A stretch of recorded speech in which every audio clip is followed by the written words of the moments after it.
Have you ever had a noisy neighbor? Or like, have you ever been the noisy neighbor? Mm, I not my experience personally, but I heard of like I went okay, I used to learn piano and I go to like the teacher's house to like learn piano. And then she used to have this neighbor who just like blast out like Hokkien songs. Yeah. And then it's like because the funny thing is she lives in a semi-D. She has noisy neighbors on both sides of her house. One like blasts out noisy like Hokkien songs, and the other like plays drums all the time, like without soundproofing their house. So Wow. it's like noisy plus noisy. Yeah, and apparently it's very, very, very, it's not a nice experience. Yeah, something like that. Wow. Yeah, I think I personally am the noisy neighbor. Slay. I don't know. My neighbor's really nice. I mean, for right now. And she's never home. So, like, and I only have like one neighbor next to me. So the others are like quite far away. So, I feel bad because I scream so much.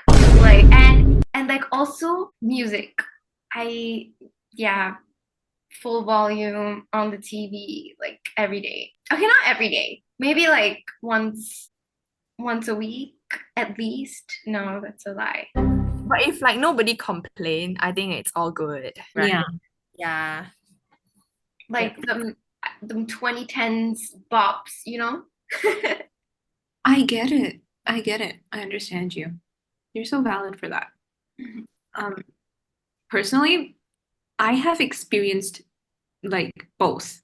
Literally, I feel like I have the noisiest neighbors in the planet. Like they're archaeologists working from home. The drilling never stops. It goes on like every day. But have I ever complained? No. On the other hand, I have had a neighbor come over and complain about the noise when we had some guests over one evening because apparently he heard stomping since that morning, which is really bizarre considering we didn't have people over until after 6 p.m. I don't know what he heard. Oh Um, my gosh. so yeah, Yeah, that's crazy. we You know, like those attics where people always hear like footsteps and stuff? Like it's giving that because like since you yeah, said you didn't have anyone over, right? But then they heard, yeah, I think they're just like hallucinating. I have no idea, but like he literally like he came over and he was just like I could hear stomping since this morning, and at that point like we still had the people over. They were still like at our house, so I was like, oh okay, we're sorry, we'll turn it down just so that he would like go. Is that neighbor the archaeologist? Oh my No way, God, right? I don't know. I don't know. Like I said, I've never met the archaeologist. Oh, okay, Um, okay. maybe someday I will. We'll see. We'll get to that later. It's safe to say it isn't pleasant being on either side of the equation. Like at least my neighbors haven't ever had contractors come in to start work in the middle of the night. I mean, sure, I've experienced the sounds of an evening soiree wafting through the walls of my apartment building, but nothing extreme past midnight. But several people live in houses of their own in residential communities. So let me ask you guys this. Irrespective of where you live in real life, in this situation, you live in a house in a residential community. One story or two, you get to choose. But it's pretty tight knit. Very little space between adjacent houses, small backyard. You get the gist of it, right? All is well and good until someone moves in next door. The first few weeks, everything's fine, normal. Soon, you come to realize they must be pretty social people. Guests keep going in and out of the house next door. But then the chanting starts. It's soft initially, maybe 6 or 7 people chanting, praying. So you shake it off, and eventually it stops. But the next day, it starts again. It's a bit louder this time, but you think nothing of it. As the sun sinks and the moon carves its place into the sky, the chanting doesn't stop. But the night's still early, so you let it go. It's midnight when the chanting finally stops, but hey, at least it stopped. When you wake up the next morning, it's not to the sound of your alarm, but to the sound of cars honking outside. And as you look out the window, you realize your street is clogged. Some cars had been there, parked on the side of the road since the start of the week. Some drove in yesterday, and maybe a few more had arrived in the early hours of the morning. But all of them were foreign. That is, they didn't belong to the other residents on this street. Later in the morning, the chanting starts again, and this time it's loud. The voices of at least 25 to 30 people chanting in unison, some at the tops of their lungs. Just when you think it couldn't get any worse, you hear drums.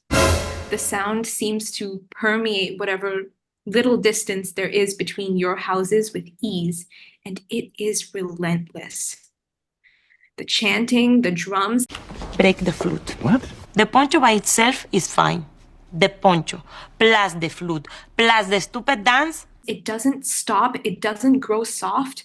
On the contrary, as the day progresses into night, it only grows louder. You know what it's giving? What's it giving? It's giving our school at night when they used to practice the Chinese drums and also say some stuff. I've never been in school that late, but oh wow, I had no idea they did that. They did that like at 10 p.m. once, and I was just like, what? I don't even know why I was still there. Oh wait, never mind, I was part of them. Wait, wait, no, I wasn't part of them, but I was part of the performing arts thingy, so I was there for support. Yeah, I wasn't. But now that you're saying it, some part of me is kind of glad. No offense to people in performing arts. Y'all are great. I'm a former theater kid. No hate, okay? So when the noise finally stops at around 2 or 3 in the morning, and you finally fall asleep in the calm quiet.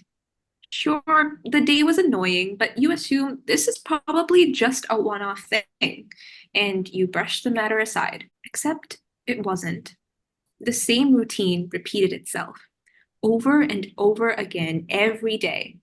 The noise has become a plague, and you can't help but wonder, what on earth are they doing next door?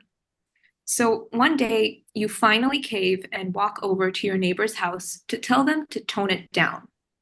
You'd expect your neighbor to have the basic sense of decency to at least look apologetic, correct? But no. Instead, your neighbor threatens you. They tell you that if you ever come poking your nose into their business again or raise a complaint, they'd hypnotize you so that you'd believe your arms and legs are paralyzed.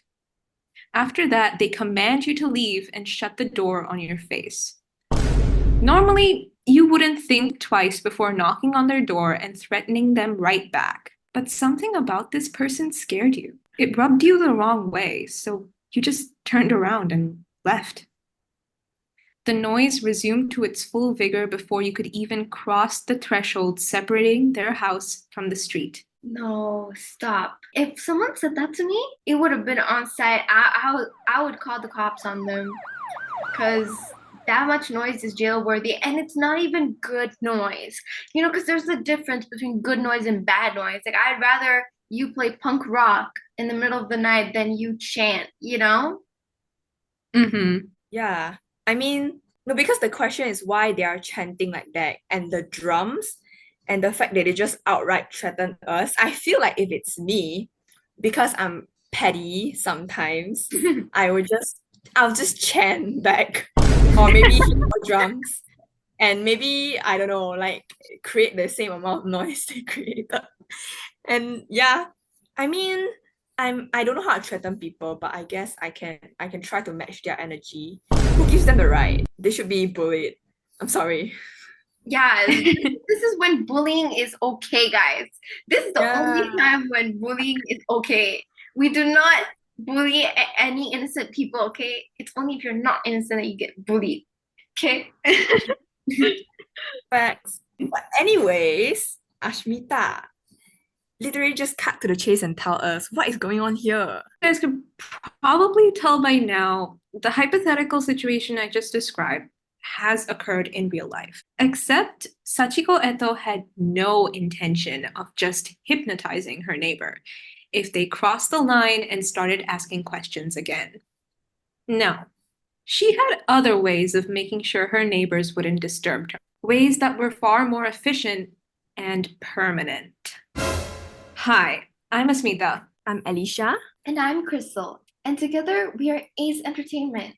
Welcome back to our podcast, Cut to the Chase, where we talk about true crime, unsolved mysteries, and generally all things strange and disturbing. For today's episode, we will be dealing with some intense content which deals with some graphic descriptions of murder and violence with mentions of domestic violence. Listeners should exercise discretion. As you've gathered by now, today's episode is about Sachiko Eto, or Eto Sachiko, whichever way you prefer to say it. And she was a serial killer and cult leader in Japan. This case actually didn't garner as much attention as I think it should have for its strange circumstances. Rather, it caused quite a stir internationally for the court's verdict after the trial. But I'm not going to start this case from its end. Let's take it from the top. Sachiko was born on August 21st, 1947. And to be honest, I'm not exactly sure where her location of birth is. Yeah, see, it was super weird. There was just one source that listed her place of birth as Fukutogawa, but then I Googled that name and I just got a bunch of pictures of the shogun Tokugawa Ieyasu. I'm sorry if I'm butchering that. Please don't come for me. Point is, don't know what's going on there. Don't know if that place ever existed. People familiar with Japanese geography, let us know if that's a real place or not. Thank you. In any case, not much is known about her family or the circumstances she grew up in. But I don't suspect they were far from the norm. In 1967, she graduated high school and soon after married her boyfriend from her high school.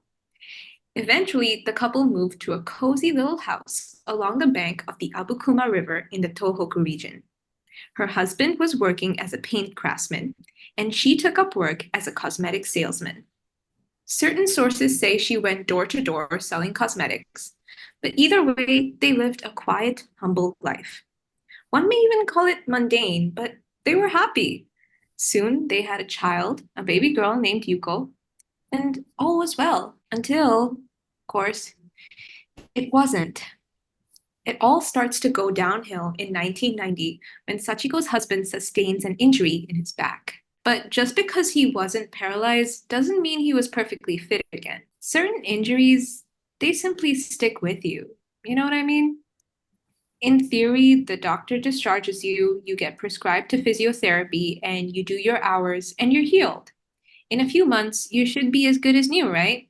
Sure, everything works just fine after those few months, but the point is, it doesn't work the same way it used to prior to the injury.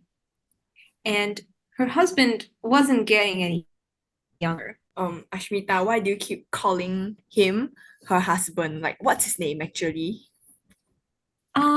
We don't know. Loads of the names in this case aren't known to the public because privacy laws, you know. I see. Okay, husband gets injured and he has to stop work. And so he begins to spend all their money on drinks and dice. I'll remind you guys that at this point, Sachiko and her family led a pretty humble lifestyle. Her husband could not afford to be acting this way. They had already shouldered the heavy expense of his necessary medical procedures to make him fit again. And now that Sachiko was the sole breadwinner of the family, her husband's actions had caused them to rack up so much debt that they had to sell their house. Heartbroken, the family packs their bags and moves down south to the Gifu prefecture. Now, their motivations are unclear, but they end up joining a religious sect here. The sect followed certain Shinto practices that concentrated on spiritual faith healing. Shinto, right? That word sounds familiar. What is it again? Shinto Shinto translates to the way of the kami or the way of the gods, and it is the indigenous beliefs and practices of Japan with some influence from Buddhism.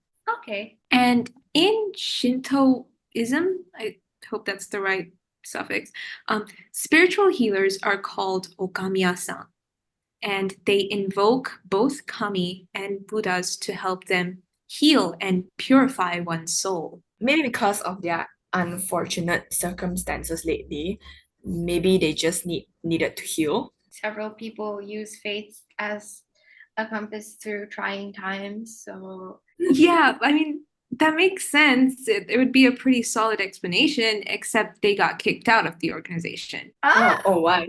Why?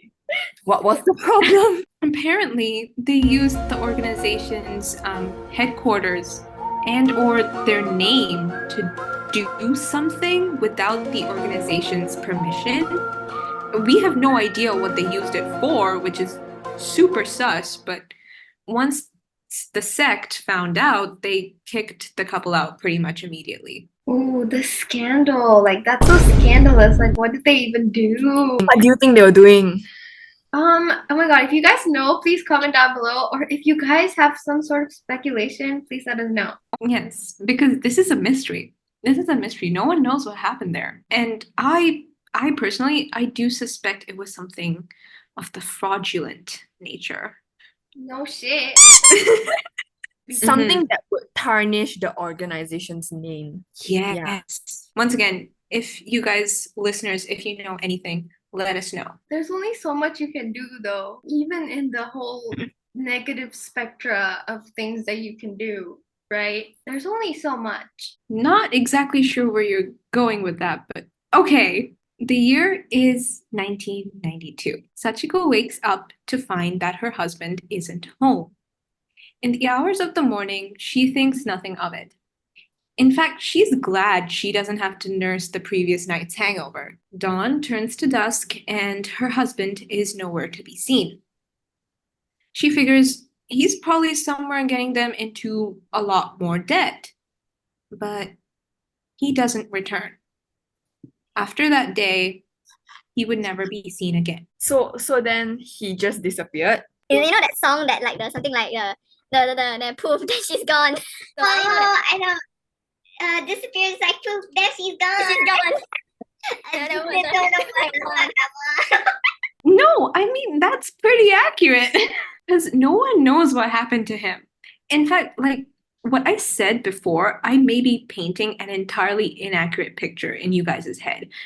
Because most sources literally just say, quote, in 1992, her husband disappeared. And that's it.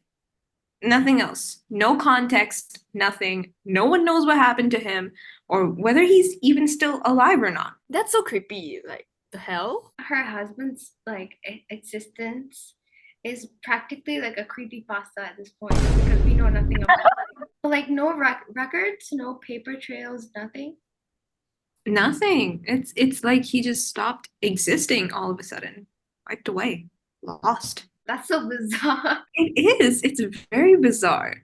The only theory that several sources hint at is that he had some sort of mental breakdown and lost it, running away, never to be seen again. Okay, maybe he was just scared of Sachiko, like to be honest. Yeah. Maybe like Sachiko saw he was like of no use to her, so she like murdered him. No one says it explicitly, but once again, several sources they don't say it. It's not there, but they kind of sprinkle it in there, you know. Like, it could have happened, but we don't know anything. We never said anything. You didn't hear this from us, but it could have happened. Oh my God, like did she like sacrifice him or something?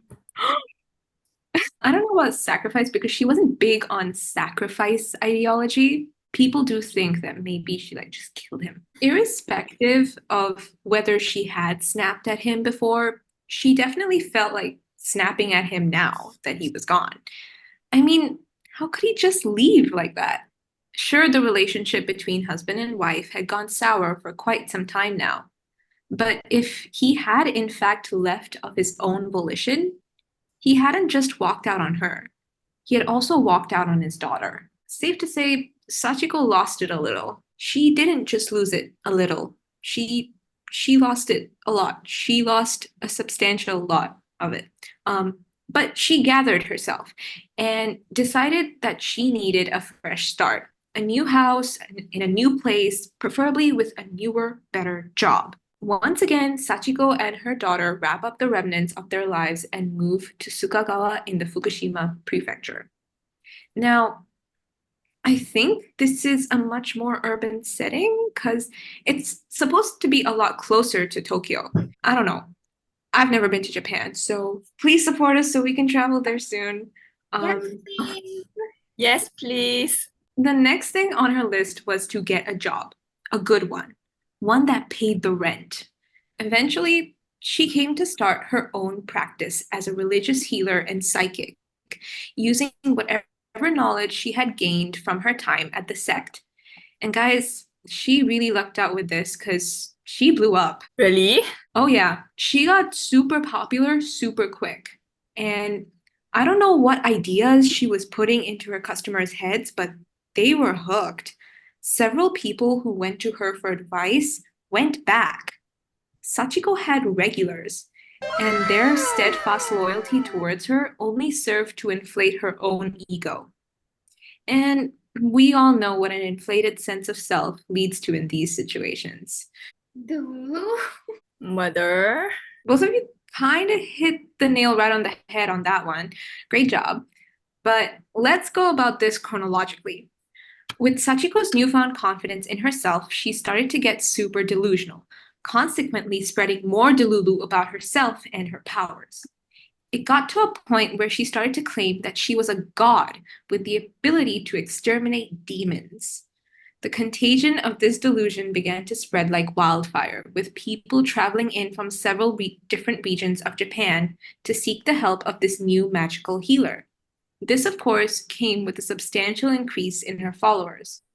Sachiko probably didn't know it yet, but she had started a cult, and her popularity was going to become everyone else's problem. Just like how we started this story. Japan has narrow roads, more so in residential areas. The roads around Sachiko's house got so crowded and clogged that her neighbors couldn't pull out their cars to drive to work in the morning. Not to mention the incessant chanting and beating of the taiko drums through the day and well into the night. Aside from the one neighbor she threatened to paralyze, no one dared to confront her about the noise and traffic. In fact, people didn't want to speak to her in general, because to outsiders, she was terrifying. And this isn't even the thick of it. Just wait, this is about to get a whole lot creepier. From 1992 to 1993, the cult was going pretty steady. But at some point, Sachiko's extended family and a few of her followers had begun to stay with her in her house. And that number had begun to grow as well. In 1994, things began to unravel as Sachiko found herself taken by several violent desires. She had started to conduct rituals to, quote, purify the soul, kill the dirty body, and drive out the ugly devils, end quote. These rituals involved loads of chanting and her beating up the other person with taiko sticks till they passed out. She often used to enlist her daughter's help in beating the bad spirits out of her followers' bodies. Hold on, what's a taiko stick? You know the Chinese drums? Yeah?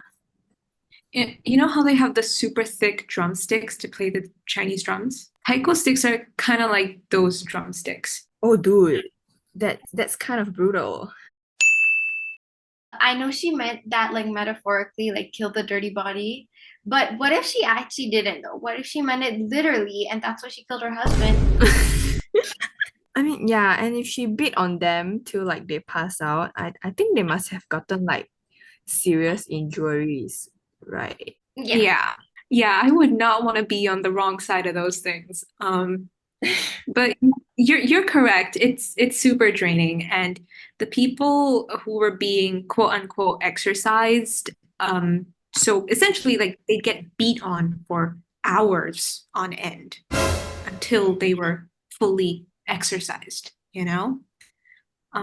But no, no one complained. No one called an ambulance because in their minds, this was a necessary evil.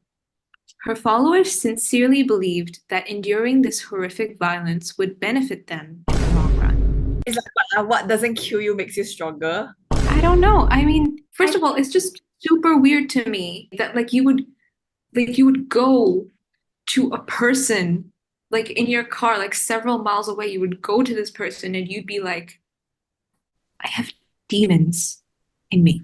I need you to take them out. Like, and take my money as well. Like, it makes no sense to me. I feel like someone in the comments is probably gonna say like she has some sort of fetish. Honestly, not gonna lie.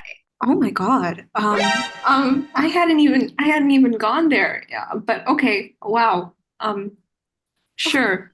We'll see. The point is, she hasn't even killed anyone yet, but soon she would, because a young woman would seek out her help whilst bringing her young and handsome boyfriend in tow.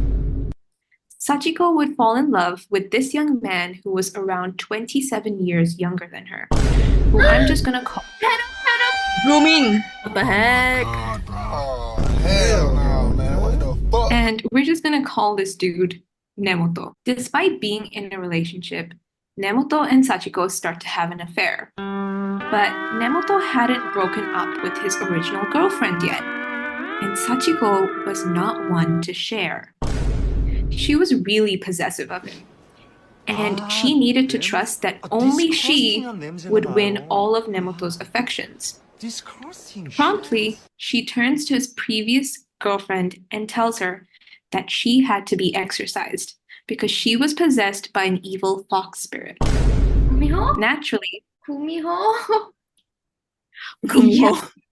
yeah, I mean, I didn't want to say it, but I assume it's something in that region. So naturally, Sachiko had to beat this stubborn demon out of her, and it wasn't going to be an easy job. She enlists not only Yuko's help, but Nemoto's help as well in exorcising this demon.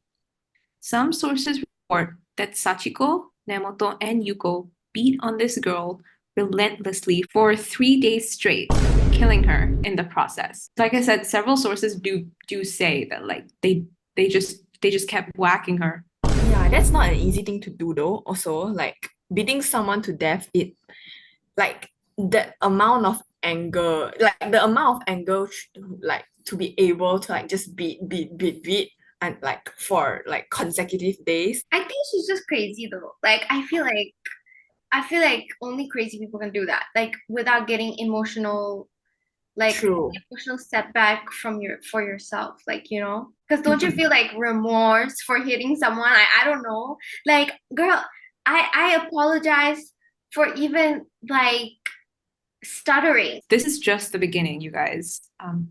According to the prosecution, during the case's trial, the execution of Nemoto's girlfriend had a pretty profound effect on some of the other cult members.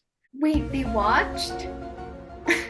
Yeah, they had to. And witnessing this event set off a pretty strange train of thought amongst the cult that isn't exactly groupthink, I think. But it seems kind of similar. Once again, I don't know anything about psychology. This is just what I'm gathering from my research. Like, what is groupthink? It sounds like a word, but not a word at the same time. I know. Groupthink. It sounds like propaganda is what it sounds like. Okay, we were on the same wavelength till you said propaganda, and you lost me there. No, it sounds like propaganda as in the sense that just made up a random word and they just started saying it, so people just started believing it was a real word. I mean, isn't that how You know? words are made? I don't know, but it just sounds like a fake word. Maybe it's just because, like, I'm so neurospicy like that, but like there are certain words that like sound fake to me, like Okay, yeah, that is yacht. true. Groupthink does sound fake, though, not gonna lie. It just doesn't sound like something you would make a word of. Okay, I don't know. Exactly. Exactly. Like yacht. Just Yacht. call it a boat. Jeez. But yeah. I mean, you say So yacht to sound fancy, like, oh, I'm going to my family yacht. still, it sounds like a fake word to me. But yeah. Groupthink. Groupthink. Groupthink is this phenomenon that is observed not only in cults, but in several aspects in life. And it happens when several people in a group decide to go along with the general consensus, often while abandoning any sense of authenticity, logic, critical thinking, and in certain extreme cases like this one, the members involved act without considering their morals or the serious repercussions their actions could have. In our case, when Sachiko declared that the girl had to be exorcised, the other cult members agreed without question, especially when the trio continued to quote unquote exorcise the girl day after day. No one even attempted to stop them. No one cared that the girl could lose her life, or that she did end up losing her life. Eerily enough, this event didn't deter the group's faith in the cult leader. You're telling me that no one spoke up against this? Like, everyone just went with it. Okay, so there are two ways how things may have unfolded with the group. In the first, more rational way that makes more sense, there were some group members who were alienated by what they had witnessed. But whenever someone chose to speak up against her, question her decisions, or defy Sachiko, she would accuse them of being possessed by evil spirits. Once again, this excuse would inevitably result in exorcisms that ended in death. And what about a second, less rational way? This is just speculation. I mean, so was the previous bit, because loads of the inner workings of this case are shrouded in mystery. So this next bit may start to sound a little bit like a conspiracy theory, but this is just several netizens and me trying to connect the dots in a somewhat plausible way. So the events that I'm going to describe did take place, but the motivations and the psyche of the people involved remains unclear. This theory explores the fact that maybe after witnessing the first murder, some of the cult members started to get ideas. So cult members began to consult with Sachiko in private, telling her about the people in their personal lives who they suspected were possessed by demons. Oh, wow. Wow. Mhm. Okay. Wait, hold on. Yeah, wait, so the cult members started telling her that they knew people were possessed. So she could exorcise them, as in like beat to death. Yeah. So like the other cult members, they just tried to like use her to do the dirty work. Like, Oh, okay. yeah, so they would like go up to her and they'd be like, hey, my wife, my wife, she has, demons. Yeah, she's possessed. She's not herself. And they would go, I need you to exorcise her, if you know what I mean. Wink wonk. Which brings us to a particularly ambitious member. Let's just call him Sekine. Sekine convinced Sachiko to kill and even helped her in killing his wife by conducting another exorcism. But that's not all.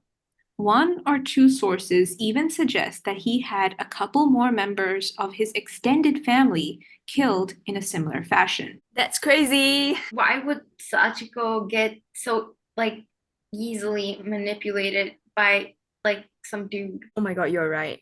Like why would she just kill these random people without any personal motive? It's like she's treating this as a job. I mean, in a sense, this is her job. She is getting money from this. Okay, true. It's like I think she's reached to that point lah. So like I am just going to kill because Yeah. She's just doing it for her own pleasure at this. they say enjoy your job. So she has embraced that. Oh my God. Alicia Jobs is the best thing, bro. Literally. Enjoy your jobs, guys. No lah, Wow. just kidding. Do not enjoy your jobs if you are killing people. Oh, we sound so sus. Like, Those are pretty valid questions, which is exactly what makes this theory a bit shaky.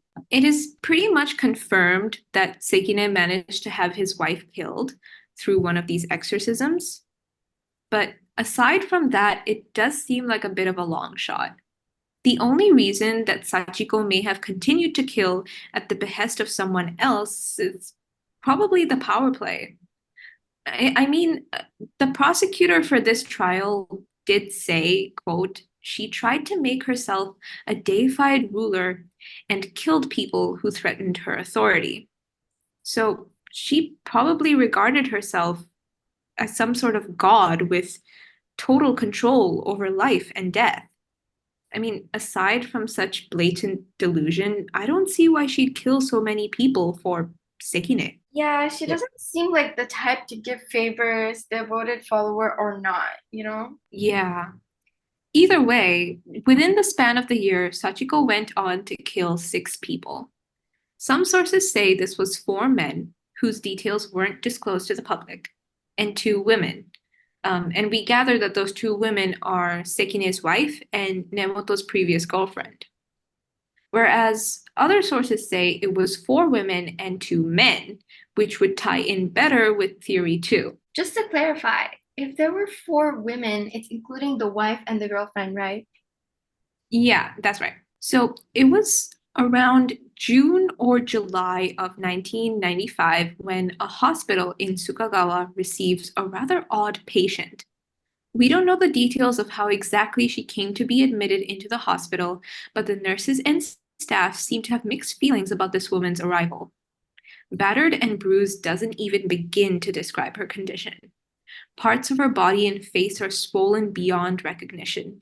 Obviously, she has multiple fractures, and her skin is covered in a sickly pattern of purples and blues.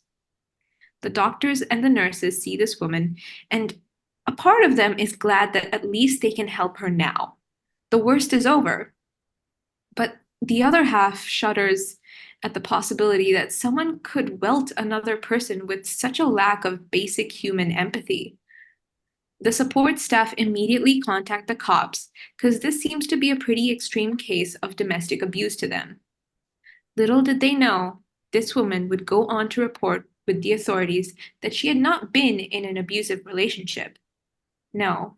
Instead, she had been beaten with taiko sticks in an attempt to exorcise the evil spirits within her. I'm trying to imagine like what like if it happens today in this like society and time, like when you go to the cops, what would our abang cops say? Yeah, Abang Bomba would be like, okay, I think we need to pull on the big guns. Okay, you tulis report. Yeah, like you see this poor woman in horrible shape. You ask her like what happened, and she said, and like she says, I don't want to be beaten up, but the parasites, the demons in me, they have to be beaten up so my soul could be purified. Don't want to eat candy, but the parasites in me want the candy. Like, yeah, like how do you even like what is even the appropriate reaction to that, like at that moment? I don't know, man, but I bet they started an investigation after that. I mean, like obviously. Mhm. Your faith in the justice system is heartwarming, Crystal. Wait, okay, like, okay, please. We're just stating the obvious, okay? Like, we should stop doing that. But you're right, they did start an investigation. And it was July 5th when the police decided to raid Sachiko's house. Inside it, they found a total of 6 decomposing bodies. And whoever had tried to hide them had done a pretty bad job at it. Because they were just out in the open, crudely wrapped in tatami mats and futons. A few of them looked almost mummified. Wait, you know those animals that they like, what's it called? There's a word for this. You know, remember the landlady? Do you remember the landlady and her Oh, the taxidermy. taxidermy? Yes, that's it. That's it. Was this what that is? You're asking if she taxidermied them? Yeah. No, she did not taxidermy the real life people corpses. People. Oh. No, the corpses were literally, they were just there in one of her rooms, like on the floor. Ew. Like, I mean, at least try to hide it. Like, hello? I know, exactly. And it was clear that the bodies had been there like that in that exact state for several months. Ew, brother. Ew. That's nasty. Brother, that's nasty. Swear to God. Ugh. They're all so nasty. Brother, I ugh. swear, I mean, apparently, What's that? the extent of the injuries were so severe What's that, that brother? even though some of the bodies were more decomposed than others, the cops could tell that the corpses had sustained massive blunt force trauma. Upon this discovery, the police wasted no time in arresting Sachiko, along with her daughter, Nemoto, and Sekine. Additionally, the woman who exposed the criminal activity going on within the cult upon hospitalization was also arrested upon being discharged for joining in and aiding in some of the exorcisms that resulted in deaths. Oh, really? Like, Yeah, isn't she the victim? yeah, she was the victim, and that's the weird bit. We don't know how or why she reached the hospital. Yeah, but once the cops started asking her questions, she told them everything. She told them that like, oh yeah, no, I had demons in me, and like I needed to be purified. So I went to this woman, and so she exorcised me and she beat me up. And she also went on to admit that like I helped her beat up other people. I think it's like hypnotized or something. I know. Yeah. That's the thing. No one really knows what went on inside that house. Like the power that she had over them is kind of Throughout the course of the investigation and trial for this case, Sachiko insisted that she was innocent, claiming that the beatings were just part of her religious services. She had never thought that her customers would end up dying. Yeah, like who does she think she's fooling? Who would believe, who would buy her statement? Mhm. No, because I haven't even told you like the best or worst part of it yet, depending on how you look at it. Sachiko implied in court that she had no idea that her victims were dead. And that's why the corpses were just there in her house. Did she think that they would like rise from the dead? Like okay, I beat this person, and then okay, the person seems lifeless on my floor, and then oh no, they are not dead because I think by tomorrow they will be alive. No, literally, that's exactly it. She claimed that she and her followers wholeheartedly believed that those people were just in a deep healing sleep of sorts, and that once the stench of death and rot lifted off of the corpses, they would reawaken, fully healed. The Lulu is not the Solulu. Not in this case, no. I mean, like, she's giving insanity, so why not just plead insanity for, like, a lesser sentence or something? She did. She did. I mean, they tried everything. For the most part, though, she did stick with her original story that the victims were possessed by evil spirits and that the victims participated in the exorcisms whilst being fully aware of the risks. The defense was all, the exorcisms were simply unsuccessful. That isn't Sachiko's fault. It's all just circumstance. Everything is wrong with this. Like, are you not seeing what's right in front of you? But like they could have changed the circumstances. They could have at least had a doctor present or like an actual exorcist. Precisely. Now you guys can see why the court still found her and her accomplices guilty. Yuko and Nemoto received life sentences. Sekine received 18 years in prison. Sachiko Eto was sentenced to death. And what about the lady from the hospital? She got a 3-year sentence and a 5-year suspended sentence. And honestly, I don't know what the latter sentence means. Oh, okay, I see. On September 17th, 2012, Sachiko was hanged to death in Miyagi Prison in Sendai. She was the first woman executed in Japan in 15 years. And here's what really gets me about this case. Everything I could find on this case had very little to do with the investigation or the trial or what may have actually happened inside her house. All anyone was commenting on was that Japan executed a serial killer. They brutally killed a person who brutally killed 6 other people, and whether or not capital punishment is a good thing. What do you guys make of that? I mean, you don't have to give the politically correct answer or the diplomatic answer. I'm just asking for more in the sense that maybe it would just be nice to see people care more about her victims instead of just making her a victim of the justice system.